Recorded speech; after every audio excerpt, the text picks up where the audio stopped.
Bienvenue sur votre chaîne Parole et Vie, là où la parole devient vie, et la vie s'ancre dans la parole. Ici, nous ne faisons pas que prêcher, nous marchons avec toi, dans la foi, l'espérance, l'amour et la vérité. Chaque vidéo, chaque méditation, chaque parole est une invitation à laisser Dieu transformer ton cœur, éveiller ton regard et t'apprendre à aimer comme lui. Aujourd'hui, la parole nous appelle à un acte courageux, faire tomber les murs. Les murs. L'évangile de ce jour se dresse devant nous, tel un miroir de feu, où chacun est convié à scruter les replis de son existence. Et ce miroir, incandescent et impitoyable, nous renvoie d'une vérité fulgurante, l'urgence de la conversion. Ils ont Moïse et les prophètes, qu'ils les écoutent. Ainsi répond Abraham aux riches consumés dans les flammes, car la conversion n'est point un dessein lointain, ni un rêve reporté aux aurores d'un lendemain hypothétique. Elle est la brûlure du présent, l'étincelle de l'instant, le battement vif de l'aujourd'hui. Demain, il sera trop tard. Le seul temps qui nous est confié pour aimer, pour rompre nos chaînes, pour délier nos mains, c'est ce jour même. Aujourd'hui, et non demain, je puis entr'ouvrir le battant de ma porte, partager le pain de ma table, étendre la paume de ma main, renverser les barrières qui m'isolent à du frère. Mais combien d'abîmes, souvent creusés par nos propres systèmes, se dressent entre nous et l'autre? Quels sont donc ces gouffres, semblables à des murailles de pierre, qui nous interdisent la rencontre véritable? Ces abîmes, frères et sœurs, ne sont pas seulement ceux de l'au-delà. Ils s'enracinent au cœur même de notre histoire humaine. Ce sont les murs qu'érigent les générations, que consolident les structures, et qui relèguent les plus fragiles dans l'ombre. Murs de mépris, murs d'exclusion, murs d'indifférence, murs du regard impropre de l'autre, murs du témoignage faux de l'autre. Ces fractures se déclinent en visages multiples, murs, abîmes, barrières, obstacles. Les abîmes économiques, ce fossé béant entre riches et pauvres, qui ne cesse de s'élargir, engendrant exclusion, violence et révolte silencieuse. Les abîmes sociaux, la marginalisation des plus faibles, migrants, sans-abri, chômeurs, malades, vieillards isolés, la fracture générationnelle, l'isolement de l'homme moderne dans un monde saturé de communication, mais déserté de relations vraies.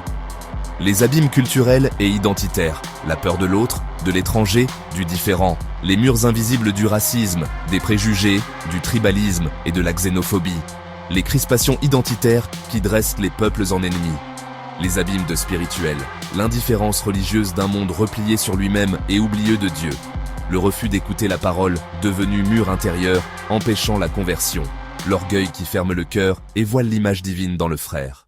Les abîmes technologiques et écologiques, une humanité connectée aux machines, mais déconnectée de la dignité humaine.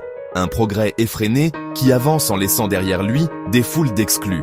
Une exploitation de la terre qui condamne les pauvres à porter les cicatrices des excès des puissants. Ainsi, le monde qui nous entoure n'est-il pas un immense labyrinthe de cloisons et d'enclos infranchissables, où chacun se replie dans le confort de ses certitudes, abandonnant l'autre sur le bas-côté de la route, chacun pour soi et personne pour tous. Voyez l'image poignante. Le riche et Lazare habitent pas la même rue, respirent le même souffle, foulent la même poussière, ils ont la même couleur de sang, ils profitent des mêmes rayons du soleil, et ils sont mouillés par la même pluie. Et pourtant, la réalité nous donne l'impression comme s'ils n'habitèrent pas le même monde à cause de l'indifférence, de l'injustice et de l'abandon des démunis, des pauvres.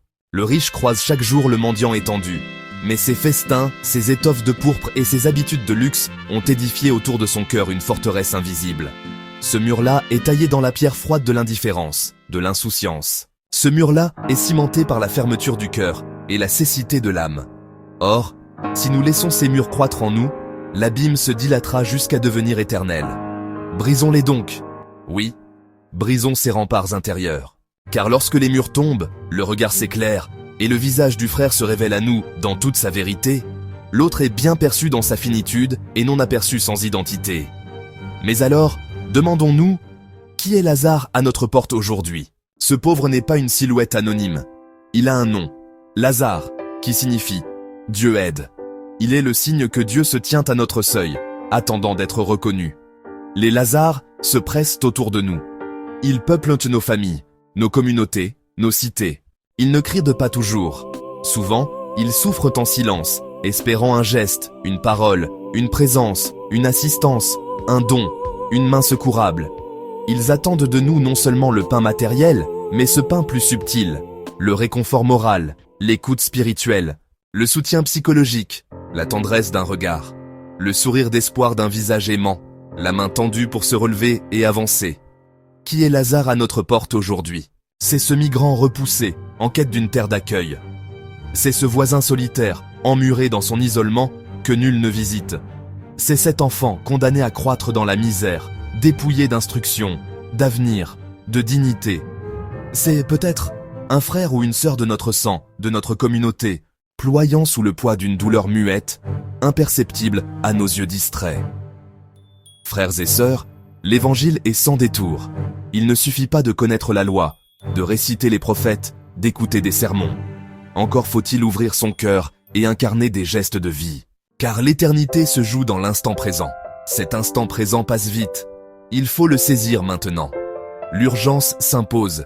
Ne laissons pas l'abîme s'élargir entre nous et les pauvres. Le Christ lui-même s'avance vers nous sous les traits de Lazare. En le reconnaissant, accueillons celui qui est la vie, celui qui est l'amour, celui qui renverse les murs et franchit les abîmes. Il l'a fait en son temps, c'est à nous de le faire maintenant, à notre temps. Faisons tomber les murs qui nous séparent des autres.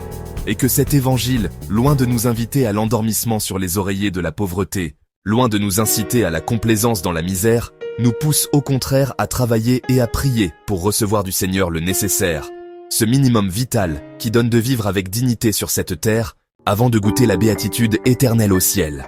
Amen. C'était votre chaîne Parole et Vie, là où la parole devient vie et la vie s'ancre dans la parole. Chaque semaine, nous partageons une parole vivante, concrète et puissante. Pas pour endormir, mais pour réveiller.